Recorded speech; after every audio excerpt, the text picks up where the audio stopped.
Ketua Sementara Dewan Perwakilan Rakyat Daerah DPRD Kabupaten Sukabumi, Ferry Supriyadi mengapresiasi pagelaran Sukabumi Expo 2024 yang diselenggarakan dalam rangka memeriahkan Hari Jadi Kabupaten Sukabumi atau HJKS ke-154. Apresiasi tersebut disampaikan Ferry kepada awak media usai menghadiri acara pembukaan Sukabumi Expo 2024 di Lapang Cangehgar Pelabuhan Ratu, Jumat 6 September 2024 malam.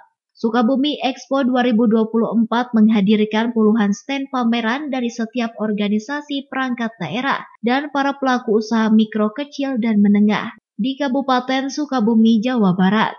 Kegiatan Sukabumi Expo ini dinilai sangat bagus dengan adanya sejumlah stand yang diisi oleh setiap organisasi perangkat daerah atau OPD yang ada di Kabupaten Sukabumi. Kegiatan ini menjadi bahan edukasi yang baik untuk masyarakat yang umumnya tidak mengetahui secara utuh kinerja dan tupoksi masing-masing OPD. Ya, HJKS Expo ini ya bagus. Menurut saya memang mungkin untuk tidak hanya untuk masyarakat, tapi untuk beberapa stakeholder yang baru juga. Di sini kan ada stand setiap OPD, di mana OPD ini tugasnya ini.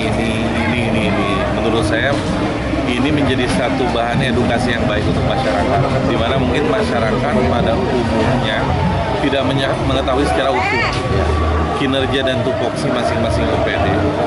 Selain itu juga ada stand UMKM yang bisa mengangkat mungkin potensi ekonomi kecil dalam momen Expo ini. Dari Kecamatan Pelabuhan Ratu, Kabupaten Sukabumi, Indra Sopian, Tim Liputan MGS TV melaporkan.